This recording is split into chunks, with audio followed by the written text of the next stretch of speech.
Hello दोस्तों, नमस्कार। स्वागत है आप सभी का टीजीटी पीएचडी सफलता बैच 2022 में। यह जो वीडियो हमारे यूट्यूब के माध्यम से चलाया जा रहा है उसमें आप लोग टीजीटी पीएचडी हिंदी 2022 की तैयारी कर रहे हैं और लगातार क्रम से जीरो लेवल से हम लोग पढ़ाई शुरू किए हैं। आदिकाल में यह आज का वीडियो जो है वह है लौकिक साहित्य, यानी लौकिक साहित्य में ऐसे कवि जो महत्वपूर्ण है, जिसमें आते हैं महत्वपूर्ण कवि अमीर खुसरो, विद्यापति। ठीक है, ऐसे महत्वपूर्ण कवियों के बारे में आज हम पढ़ेंगे। तो गद्य साहित्य और काव्य साहित्य जो भी थे ऐसे कवि, वह सभी इसमें हम कवर करेंगे। तो चलिए शुरू करते हैं। शुरू करने से पहले गुजारिश है, चैनल में नए हैं तो लाइक सब्सक्राइब शेयर जरूर करिएगा। लौकिक साहित्य में कौन कौन कवि आते हैं उससे हम लोग देखेंगे और उनकी रचनाओं पर चर्चा करेंगे। तो ध्यान से सभी चीज़ों को आप देखिएगा।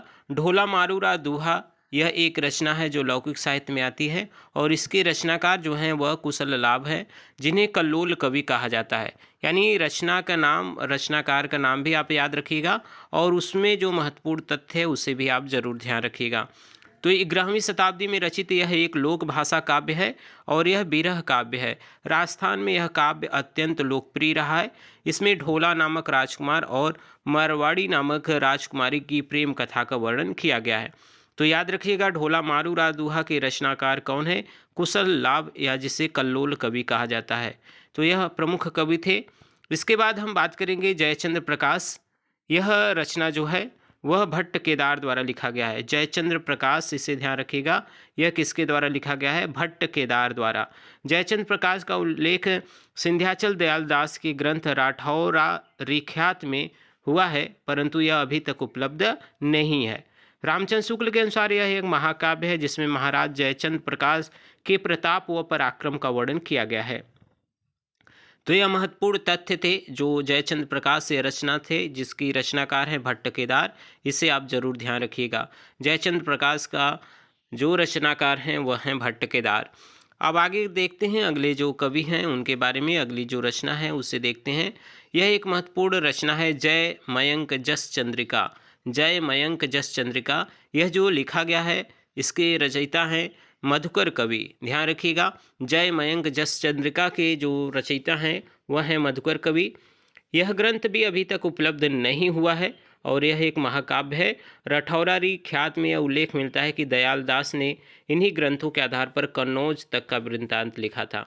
तो इसके बारे में यह महत्वपूर्ण तथ्य था। आप कवि और उनके रचनाकार का नाम याद रखिएगा, कवि और उनकी रचयिता को याद रखिएगा। बसंत विलास, इस कृति के रचयिता का अभी तक पता नहीं चल सका है। इसमें 84 दोहों में वसंत स्त्रियों पर उसके विलासपूर्ण प्रभाव का मनोहारी चित्रण किया गया है। तो यह बसंत विलास के जो कवि हैं उनका पता अभी तक नहीं है, तो इसे ध्यान रखिएगा। और जयचंद्र प्रकाश को याद रखिएगा, यह इनकी रचना है मधुकर कवि का। चलिए आगे देखते हैं। अगला जो महत्वपूर्ण साहित्य है, गद्य साहित्य जो अपभ्रंश से प्रभावित है, वह राउल वेल। यह महत्वपूर्ण कृति है 10वीं शताब्दी की, इसे जरूर याद रखिएगा, यह महत्वपूर्ण है। इसके जो रचयिता हैं वह रोड़ा कवि हैं, याद रखिएगा। राउल वेल के जो रचयिता हैं वह रोड़ा कवि हैं। इनके बारे में जो तथ्य हैं उसे ध्यान यहाँ पर रखिएगा। यह महत्वपूर्ण ग्रंथ जो है, यह गद्य पद्य मिश्रित चंपू काव्य की प्राचीनतम हिंदी कृत है। यानी गद्य पद्य की शुरुआत, जो चंपू काव्य की शुरुआत है, वह इसी से मानी जाती है और यह एक शिलांकृत कृति है, इसे भी आप जरूर याद रखिएगा। यह एक शिलांकृत कृति है। अगर पूछा जाए कि कौन सी रचना शिलांकृत कृति है तो आपको बताना है राउल वेल, और यह रोड़ा कवि द्वारा रचित है। हिंदी में जो नक्सिक का वर्णन हो, श्रृंगार का वर्णन आरंभ हुआ है वह इसी रचना से हुआ है। आरंभ में रोड़ा कवि ने राउल के सौंदर्य का वर्णन पद्य में किया और फिर गद्य में प्रयोग किया। इसकी भाषा में हिंदी की 7 बोलियों के शब्द मिलते हैं, जिसमें राजस्थानी प्रधान है। तो इसे याद रखिएगा कि इस रचना में 7 बोलियों के शब्द मिलते हैं। ठीक है, इसे भी याद रखिएगा, यह कौन है? राउल वेल में। ठीक है, तो यह महत्वपूर्ण तथ्य थे। राउल वेल जिसके रचयिता रोड़ा कवि हैं, उस रचना के बारे में इन तथ्यों को आप ध्यान रखिएगा। चलिए आगे देखते हैं। उक्ति व्यक्ति प्रकरण, यह भी 12वीं शताब्दी की एक महत्वपूर्ण रचना है लौकिक साहित्य के आदिकाल के, जिसके रचनाकार दामोदर शर्मा है। याद रखिएगा, दामोदर शर्मा जो थे वह महाराज गोविंद चंद्र के सभा पंडित थे, इसे याद रखिएगा। और इस तथ्य को बहुत जरूर याद रखिएगा कि युक्ति व्यक्ति प्रकरण जो है वह एक व्याकरण ग्रंथ है।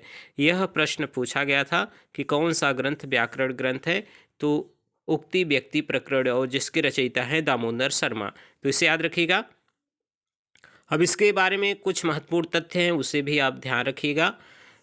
इससे यह ज्ञात होता है कि हिंदी व्याकरण की ओर उस समय ध्यान देना प्रारंभ हो गया था।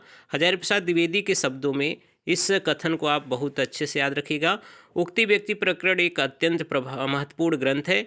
इसमें बनारस और आसपास के प्रदेशों की संस्कृति और भाषा आदि पर अच्छा प्रकाश पड़ता है, और उस युग के काव्य रूपों के संबंध में भी थोड़ी बहुत जानकारी प्राप्त होती है। तो यह हजारी प्रसाद द्विवेदी का कथन है, इसे जरूर याद रखिएगा। ठीक है, तो यह जो उक्ति व्यक्ति प्रकरण है वह दामोदर शर्मा द्वारा रचित है, और यह एक व्याकरण ग्रंथ है, इसे आप जरूर ध्यान रखिएगा। चलिए आगे बढ़ते हैं। वर्ण रत्नाकर, यह एक महत्वपूर्ण रचना है, जिसके रचयिता कौन है? ज्योतिश्वर ठाकुर। यह मैथिल कवि थे ज्योतिश्वर ठाकुर, जिनकी रचना है वर्ण रत्नाकर। तो वर्ण रत्नाकर किसका है? ज्योतिश्वर ठाकुर का। वर्ण रत्नाकर मैथिली हिंदी में रचित एक गद्य रचना है। हजारी प्रसाद द्विवेदी के अनुसार इसकी जो समय है वह 14वीं शताब्दी मानी जाती है। मैथिल हिंदी में रचित गद्य की यह पुस्तक डॉक्टर सुनीति कुमार चटर्जी और पंडित बबुआ मिश्र के संपादन में बंगाल एशियाटिक सोसाइटी से प्रकाशित हुआ था। इसे आप ध्यान रखिएगा। आगे बढ़ने देखते हैं अगला जो महत्वपूर्ण कवि हैं। यह महत्वपूर्ण कवि हैं हिंदी के अमीर खुसरो। इसे याद रखिएगा। इनका 14वीं शती समय माना जाता है, यानी 1255 से 1324 ईस्वी तक यह थे। इनका जन्म स्थान जिला एटा के पटियाली गांव माना जाता है। वास्तविक नाम अबुल हसन या मुइनुद्दीन खुसरो था। अबुल हसन पूछा गया था, इसे याद रखिएगा। पिता का नाम सैफुद्दीन महमूद था। गुरु का नाम नियामुद्दीन औलिया जो थे वह महत्वपूर्ण थे। अब बात करते हैं, खुसरो मूलतः फारसी के कवि थे। ये फारसी के बहुत अच्छे ग्रंथकार और अपने समय के नामी कवि थे। खुसरो का लक्ष्य जनता का मनोरंजन था। इनको जो उपाधि मिली है उसे ध्यान रखिएगा। हिंदुस्तान की तूती कहा जाता है, भारत का तोता और तूतीय हिंद, इस नाम से इनको पुकारा जाता है, और यह उपाधि इनको मिला गया है। ये संगीतज्ञ, इतिहासकार, कोशकार, बहुभाषाविद, सूफी, औलिया कवि बहुत कुछ थे, यानी इनकी बहुत उपलब्धि थी, इसे ध्यान रखिएगा। आदिकाल में खुसरो खड़ी बोली का काव्य बनाने वाले पहले कवि थे। इस तथ्य को भी आप याद रखिएगा। खड़ी बोली काव्य बनाने वाले पहले कवि कौन थे? वह थे अमीर खुसरो। इसे आप ध्यान रखिएगा। अमीर खुसरो को खड़ी बोली हिंदी का पहला कवि माना जाता है। इस तथ्य को आप ध्यान रखिएगा। अब इनकी रचनाओं के बारे में बात करें तो खुसरो द्वारा रचित जो ग्रंथ है वह 100 बताई गई है, जिसमें 20-21 ही उपलब्ध होते हैं। प्रमुख रचनाएं जो है उसे याद रखिएगा। खालिक बारी, नजरान ए हिंदी, मुकरियाँ, हालात ए कन्हैया, खुसरो की पहेलियाँ, दो सुखने गजल। यह है खालिक बारी, नजरान ए हिंदी, हालात ए कन्हैया, खुसरो की पहेलियाँ, मुकरियाँ, इन सभी को आप ध्यान रखिएगा। अमीर खुसरो जनता के मनोरंजन के लिए पहेलियाँ और मुकरियाँ लिखी थी। पहेलियाँ और मुकरियाँ की भाषा खड़ी बोली के बिल्कुल निकट है, इस तथ्य को आप ध्यान रखिएगा। चलिए अब आगे देखते हैं। अगले जो महत्वपूर्ण कवि हैं वह है विद्यापति। विद्यापति के बारे में पढ़ते हैं। 14वीं शताब्दी, 1350 से 1460 ईस्वी इनका समय है। जन्म स्थान बिहार प्रांत के दरभंगा जिला के मिथिला के विपसी नामक गांव में हुआ था। पिता का नाम गणपति ठाकुर था, पत्नी का नाम चंदा देवी और गुरु का नाम हरि मिश्र था। अब इनके बारे में महत्वपूर्ण तथ्य को हम ध्यान रखेंगे। विद्यापति जो हैं वह विद्यापति की अवंश ब्राह्मण और उपाधि ठाकुर थी। इनका जन्म कुलीन ब्राह्मण परिवार में हुआ था। विद्यापति तिरहुत के राजा कीर्ति सिंह और शिव सिंह के दरबारी कवि थे, इसे ध्यान रखिएगा। यह भी प्रश्न पूछा गया था कि विद्यापति किसके दरबारी कवि थे, तो विद्यापति तिरहुत के राजा कीर्ति सिंह और शिव सिंह के दरबारी कवि थे, इसे आप ध्यान रखिएगा। विद्यापति को संस्कृत, अपभ्रंश और मैथिल भाषा का पूरा ज्ञान था, यह याद रखिएगा। और इनकी रचनाएं इन सभी भाषाओं में प्राप्त होती हैं। विद्यापति के प्रति भावशाली आंसू कवि थे। ये मैथिल बोली के लोकप्रिय कवि थे। प्रतिभाशाली आंसू कवि भी माने जाते हैं। विद्यापति मूलतः शायर थे, फिर भी उन्होंने कृष्ण भक्तों की पंक्ति में स्थान दिया है। इनकी उपाधियां जो हैं उसे ध्यान रखिएगा। विद्यापति को पंडित समाज ने अभिनव जयदेव, मैथिल कोकिल, कवि कुलशेखर, सरस कवि, कवि कंठाहार, कवि रंजन, यह सभी उपाधियां दी हैं, तो इसे आप सभी को ध्यान रखिएगा। अब इनकी रचनाओं पे चर्चा करेंगे। साहित्य में सबसे अधिक उपाधियां धारण करने वाले संभवतः विद्यापति ही हैं। विद्यापति के पद अधिकतर श्रृंगार के ही हैं, जिसमें नायक नायिका जो है नायक कृष्ण है और नायिका राधा है। जनश्रुति के अनुसार जो महाप्रभु चैतन्य देव हैं, इनके पदों को गाते गाते भाव विभोर होकर मूर्छित हो जाया करते थे। हजारी प्रसाद द्विवेदी ने विद्यापति को श्रृंगार रस का सिद्ध वाक कवि कहा है और निराला ने पदावली श्रृंगारिक पदों की मादकता को नागिन की लहर कहकर बताया है। विद्यापति के कुल ग्रंथों की संख्या 14 मानी जाती है, इसे याद रखिएगा। प्रमुख ग्रंथ के बारे में चर्चा करेंगे। यहाँ पे जो प्रमुख ग्रंथ है वह कीर्तिलता, जो अवहट्ट की रचना है।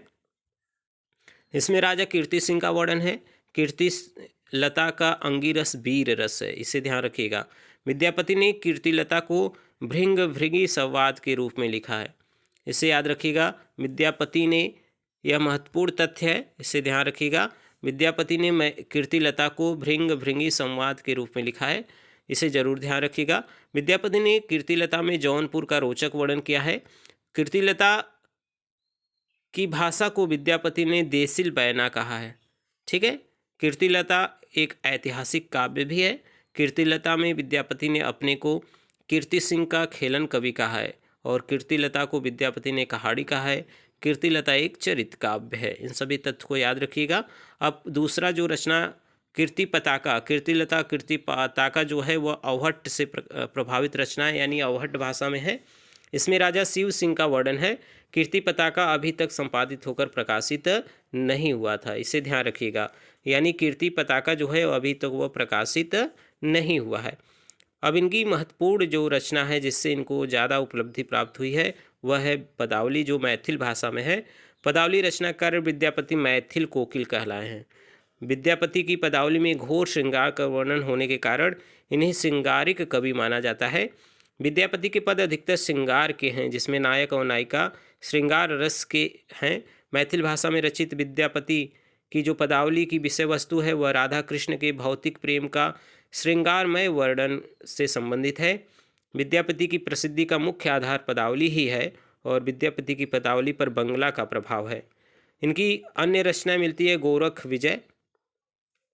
इस जो गोरख विजय का जो गद्य भाग है वह संस्कृत में और पद्य भाग मैथिली में है, इसे याद रखिएगा, गोरख विजय। अन्य महत्वपूर्ण इनकी रचनाएं जो संस्कृत भाषा में प्राप्त होती हैं उसे देखते हैं।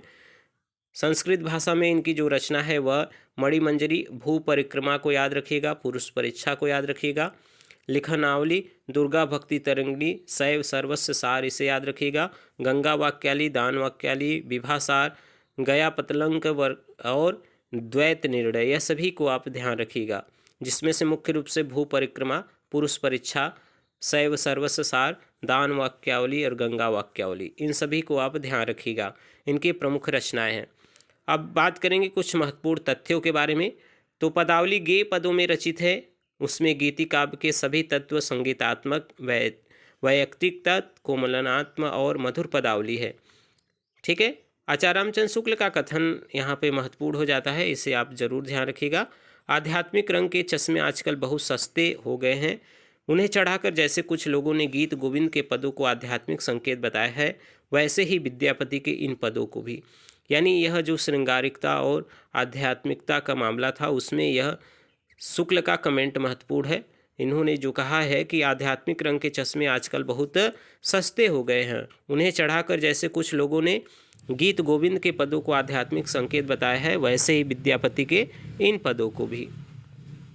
विद्यापति 12 मासा का प्रयोग विरह में ही किया और परंपरा अनुसार आषाढ़ मास से प्रारंभ किया है। विद्यापति द्वारा रचित राधा कृष्ण से संबंधित मैथिल भाषा निबद्ध पदों का संकलन के रूप में विद्यापति पदावली नाम से प्रसिद्ध है। तो यह महत्वपूर्ण तथ्य थे विद्यापति के बारे में, इसे ध्यान रखिएगा। और लगभग आज आदिकाल हमने समाप्त कर दिया, 4-5 वीडियो हैं, उसे आप देख लीजिएगा। और इसी तरह अब अगले एक नए काल को हम शुरू करेंगे। वीडियो कैसा लगेगा ज़रूर बताइएगा, अपने दोस्तों तक शेयर करिएगा। मिलते हैं एक नए वीडियो में, तब तक के लिए आप सभी का बहुत बहुत धन्यवाद।